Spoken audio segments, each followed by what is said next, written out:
bells. Stand by all stations. Attention, all districts. A 5-alarm fire. 5 bells. Move in immediately. That's it. Let's go. Let's go. Firefighters.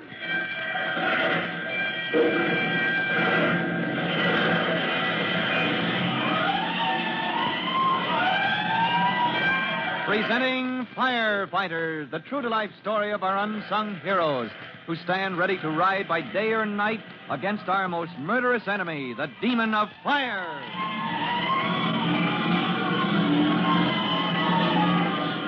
In just a minute, we'll join Chief Cody in his office at Fire Department headquarters, where the chief is telling Jimmy and Trudy, Tim Collins' brother and sister, about the great fire that almost wiped out the city in the old days.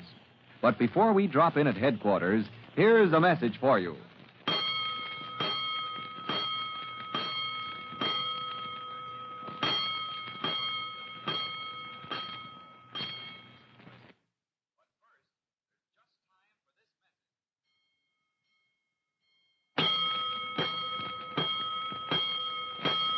Let's go, firefighters. Let's go to Chief Cody's office at Fire Department headquarters, where the chief is reliving for Trudy and Jimmy Collins an experience of long ago, the great fire that almost destroyed the city. As you remember, Chief Cody has just explained. The big fire was a long time ago, kids. Why, my own dad was only a lieutenant then in old 3-1 Hook and Ladder Company. And his driver, well, his driver was a young fellow named Tim Collins. Yeah, your father's own father. And back in those days when the fire bells rang and all the church bells joined in to give the alarm, Tim Collins used to roll.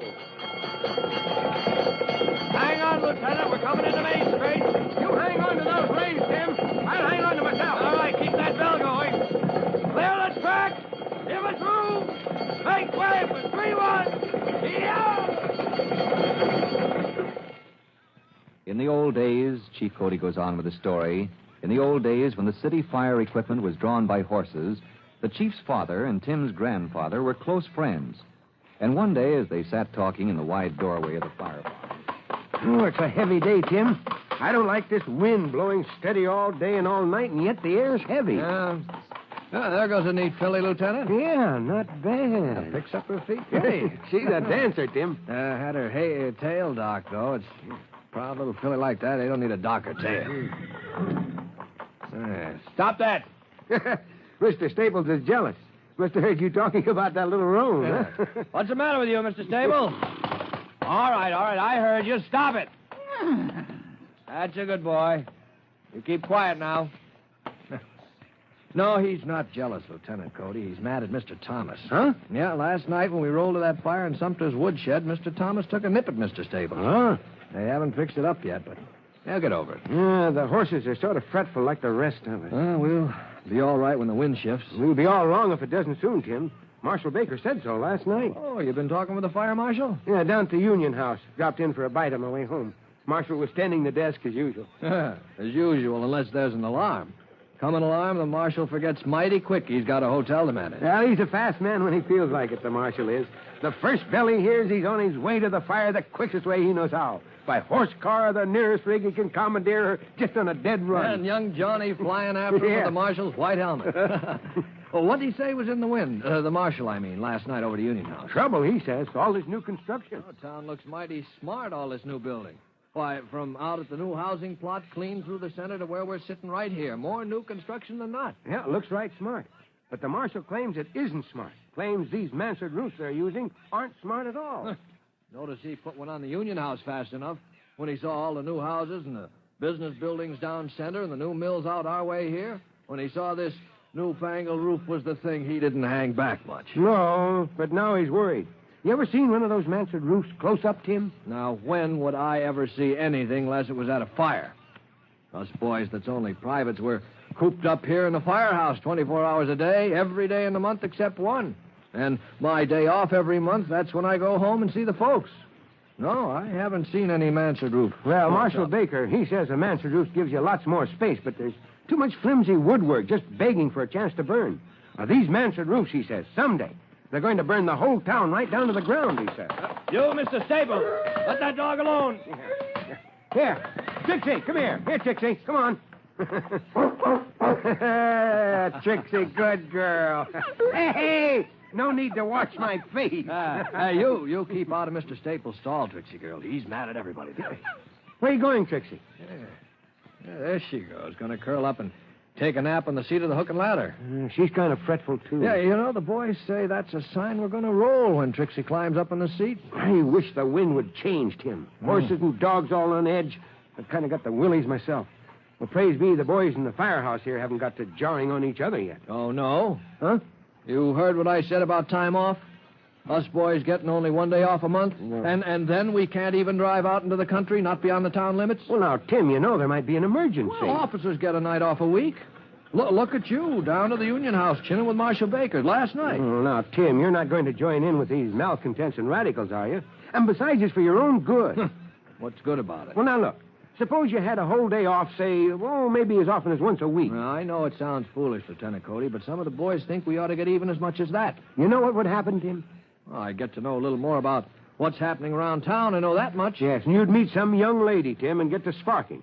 First thing, you'd be pestering around asking permission to get married. Well, why not? You're married. Well, I'm an officer, Tim. I can afford it. Now, how are you going to support a family on private's pay? Well, I know. You but... wait your time till you get a commission, Tim. Oh, but, Lieutenant, some of the boys think it isn't fair. Why, do you know that young Johnny Baker gets...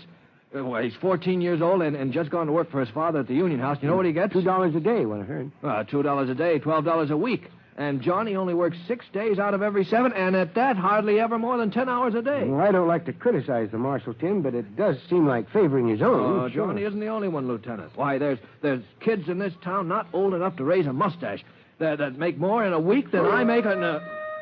Oh, you Trixie! Now what's the matter? Something's up, Tim. Huh? She's got a feeling. Oh, good grief. You're right, Lieutenant. Something is in the wind. Yeah. Here she comes. Yeah? Turn out, you laggards! All right. Come on, Staples. Come on, Thomas. Into your places. He there. District 12, down by the river, boys. Get over there. And the wind is off the river. That's right. Going Back up steady there. right into town. Up there. Steady, Thomas. Come on. Trixie! Trixie, get out front, girl. Clear the street. Come on, Staples. Come on, Tim. Buckle that harness. All ready, sir. All aboard. Let's roll. Yo! Clear the track! Here comes old 3-1! As old 3-1s, with Tim Collins handling the reins and Lieutenant Cody clanging the bell, races toward District 12 on the waterfront, the town fire marshal, proprietor of the Union House, runs from behind the desk in the lobby. Johnny Baker, that's my helmet. Follow me. From the front porch of his hotel, he sees old 3-1s rolling past with the truck wheels in the groove of the horse car tracks for greater speed. And the marshal calls... Cody! Lieutenant Cody! Where's the fire? Johnny Baker, run over to the church on the square. Tell them fire on the waterfront and the wind's behind it blowing this way. General alarm. Then fetch my white helmet. I'll be down in District 12. And at this very moment, as Trudy and Jimmy Collins sit wide-eyed on the edge of their chairs in the office of Chief Cody, their old friend interrupts his story of long ago to remind them... Now, you kids, Jimmy, Trudy, remember that in those days, the fire department couldn't always knock a fire down before it had time to spread. Back when my dad was Lieutenant Cody and your own grandfather was his driver, young Tim Collins he was on Hook and Ladder 3-1s, well, almost any fire might turn out to be a city-wide conflagration. So the marshal always turned out. And this time, as he reached the waterfront, he saw...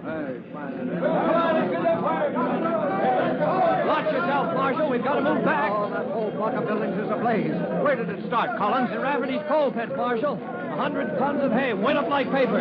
Now it's into the dump. Well, we'll try to save the harness factory. Hey, you engine men, turn that water on the harness factory. Let the lumber yard go. Marshal Baker! Here, Lieutenant Cody. We've got to pull back, Marshal! We got to pull back, or we lose half our equipment. We can't pull back. What are you talking about? Look there, Marshal. 2 blocks away. It's jumped ahead of us.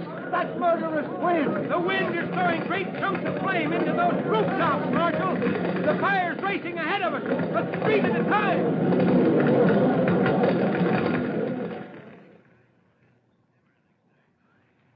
At this point, with the fire marshal in charge, issuing orders to his men to get ahead of the raging fire that threatens to consume the city, We leave Chief Cody in this story of the big fire of long ago.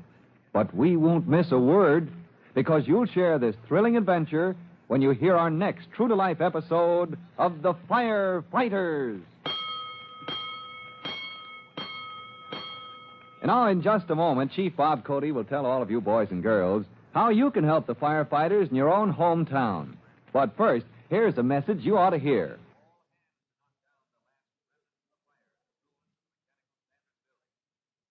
And now, Chief Bob Cody with a special notice for the Firefighters Brigade. Chief Cody. Hello, boys and girls. This is your friend, Chief Cody, with a word about those hand fire extinguishers we mentioned. The soda acid type is very common, the kind that contains water in which bicarbonate of soda is dissolved. Now, you turn it over, and acid mixes with the soda to form gas, which forces out a stream of water that lasts about a minute. Now, soda acid extinguishers are good for stopping small fires in ordinary materials like wood or paper. And remember, a hand extinguisher is good protection for your home. That's all for now. You'll be hearing from me soon. Fire Chief Cody and the young rookie fireman Tim Collins will be back on the same station the next time you hear... That's it! Let's roll!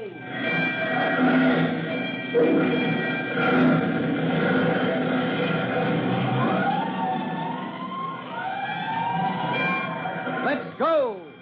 Firefighters!